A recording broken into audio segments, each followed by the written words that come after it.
AC Milan pilih datangkan Jay Itzels ketimbang Sergio Ramos. Jurnalis Italia ungkap alasan AC Milan minati Jay Itzels. Ex-panitia SEA Games kecam tuan rumah Thailand.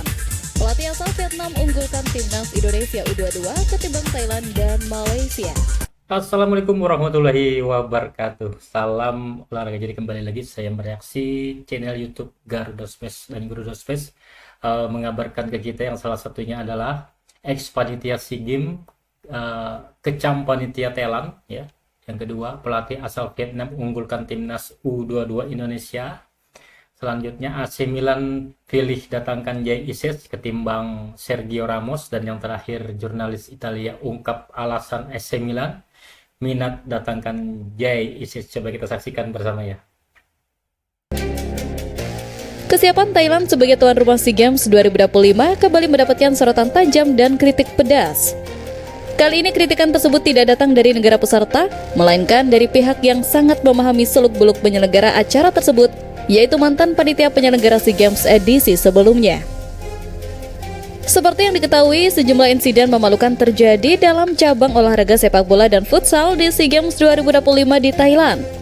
Insiden memalukan pertama terjadi ketika panitia mengumumkan jadwal sepak bola wanita antara timnas putri Indonesia dan Thailand.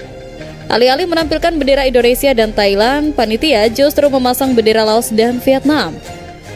Tak sampai di situ, insiden memalukan kembali terjadi dalam laga pembuka grup B sepak bola putra SEA Games 2025. Dalam laga yang mempertemukan Laos dan Vietnam, tidak ada musik yang mengiringi lagu kebangsaan kedua tim.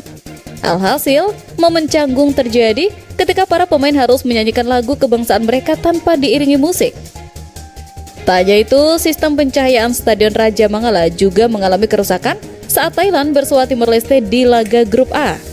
Hal itu membuat pengelolaan stadion terpaksa meminjam lampu dari Stadion Nakhon untuk menggantinya. Menanggapi hal tersebut, mantan panitia penyelenggara Sun Tisuk mengungkap fakta buruknya sang tuan rumah. Ia mengaku menerima undangan untuk bergabung dengan panitia penyelenggara SEA Games pada awal tahun dan mulai bekerja sejak Maret. Namun, semua pekerjaan yang telah dilakukan oleh Sun Tisuk selama 7 bulan sejak Maret tiba-tiba dibatalkan pada September. Dalam unggahannya di media sosial, Sun Tisuk mengkritik gaya kerja panitia penyelenggara yang tidak konsisten. Mantan panitia tersebut menilai bahwa kekacauan ini bukan semata-mata karena faktor alam atau bencana banjir, melainkan karena kurangnya kompetensi dan koordinasi dari panitia lokal. Ia menyayangkan bahwa Thailand yang memiliki reputasi baik dalam pariwisata dan olahraga justru terlihat amatir dalam mengelola event ini.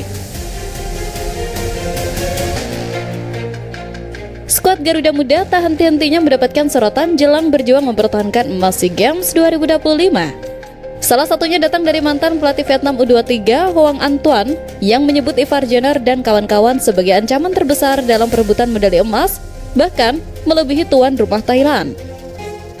Hoang Anh Tuan menilai sepak bola usia muda Indonesia mengalami perkembangan pesat dalam beberapa tahun terakhir. Hal itu terbukti ketika timnas Indonesia beberapa kali mengalahkan Vietnam di level U17 hingga U19, dan kini kualitas itu disebut sudah naik level ke kelompok usia U22. Menurut pandangannya, Indonesia memiliki materi pemain yang paling lengkap. Kombinasi antara pemain yang berkompetisi di liga domestik yang kompetitif dan pemain diaspora yang bermain di Eropa menjadikan Garuda Muda memiliki kualitas individu di atas rata-rata. Sementara itu, Thailand dinilai masih mencari bentuk permainan terbaiknya dan terbebani oleh status tuan rumah. Menariknya, Hoang Anh Tuan juga menyinggung kondisi timnas Malaysia. Ia menilai bahwa Malaysia saat ini sedang berada dalam fase krisis. Masalah internal federasi dan minimnya prestasi di level kelompok umur belakangan ini membuat kekuatan Harimau Malaya diragukan untuk bisa bersaing di papan atas. Hoang Anh Tuan menilai Malaysia tengah mengalami krisis generasi dan terlalu bergantung pada pemain naturalisasi. Pengakuan dari pihak lawan tentu menjadi modal positif bagi timnas Indonesia U22. Hal itu membuktikan bahwa kekuatan pasukan Indra Safri benar-benar diperhitungkan dan ditakuti di kawasan Asia Tenggara. Status sebagai tim yang lebih diunggulkan ini harus dimanfaatkan untuk membangun kepercayaan diri, namun tetap dengan kewaspadaan tinggi agar tidak terpeleset oleh rasa jemawa. Jelang berlangsungnya bursa transfer Januari, Kapten Timnas Indonesia Djait Zhas mendadak menjadi perbincangan hangat di media-media Eropa. Bek tangguh yang saat ini membela Sassuolo tersebut dikabarkan menjadi target utama klub raksasa Italia AC Milan. Yang membuat kabar ini semakin heboh adalah konteks persaingannya. AC Milan dikabarkan lebih memilih untuk mendatangkan Djait Zhas ketimbang merekrut Sergio Ramos. Seperti diketahui, Sergio Ramos yang kini berstatus tanpa klub sempat menawarkan dirinya ke manajemen AC Milan untuk mengisi kekosongan di lini belakang. Namun, manajemen Rossoneri tampaknya memiliki visi lain. Mereka menolak tawaran Ramos yang sudah memasuki usia senja dan memiliki gaji tinggi. Sebaliknya, mereka mengalihkan fokus sepenuhnya kepada Djait Zhas. AC Milan bahkan dikabarkan sudah menjalin kontak awal dengan pihak agen Djait Zhas dan klub Sassuolo. Keputusan Milan untuk memprioritaskan Djait Zhas di atas nama besar sekelas Sergio Ramos adalah pengakuan kualitas yang luar biasa. Milan melihat Djait Zhas sebagai bek modern yang memiliki prospek jangka panjang. Usianya yang masih produktif, kemampuan distribusi bolanya yang baik, serta ketenangannya dalam bertahan dinilai sangat cocok dengan filosofi permainan pelatih Milan.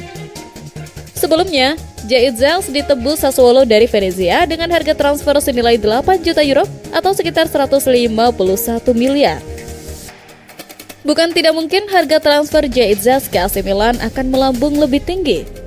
Jika transfer ini terwujud, maka akan menjadi sejarah besar di mana pemain berdarah Indonesia menjadi pilar utama di salah satu klub terbesar di dunia, mengalahkan pamor seorang legenda dunia dalam bursa transfer. Apa yang membuat klub sebesar Milan begitu ngebet mendatangkan Djait Zhas? Jawaban atas pertanyaan tersebut akhirnya terungkap melalui bocoran dari seorang jurnalis terkemuka asal Italia. Ya, jurnalis Sky Sport, Luca Cili, melalui unggahan di akun X-nya menyebutkan sejumlah profil menarik Djait Zhas yang membuat Milan menaruh perhatian. Selain masih berusia muda yakni 25 tahun, Djait Zhas termasuk bek serba bisa dan diyakini bisa terus berkembang. Secara teknis, Djait Zhas dinilai sebagai bek yang sangat cerdas. Statistiknya bersama Sassuolo dan Venezia musim lalu menunjukkan bahwa ia sangat kuat dalam duel udara dan memiliki persentase operan sukses yang tinggi. Atribut yang sangat dicari oleh klub-klub top Eropa saat ini. Selain itu, Djait juga dinilai memiliki karakter kepemimpinan yang kuat di lapangan. Dari sisi bisnis, merekrut Djait Zhas adalah investasi cerdas. Harganya diprediksi akan terus melambung tinggi. Selain itu, Milan menyadari potensi pasar yang besar dari basis penggemar Djait di Indonesia. Namun, yang paling menarik adalah bocoran mengenai tawaran kontraknya. Djait Zhas setuju pindah ke San Siro, ia akan menerima gaji fantastis. Media Italia Tutto Mercato melaporkan bahwa Djait Zhas menerima gaji 1,1 juta euro atau 20,9 miliar per musim di Sassuolo. Bersama AC Milan, angka yang ditawarkan dipastikan akan melipat gandakan pendapatan yang ia terima saat ini di klub lamanya. Selain AC Milan, rival sekota Inter Milan juga menunjukkan minat yang tidak kalah serius terhadap Djait Zhas.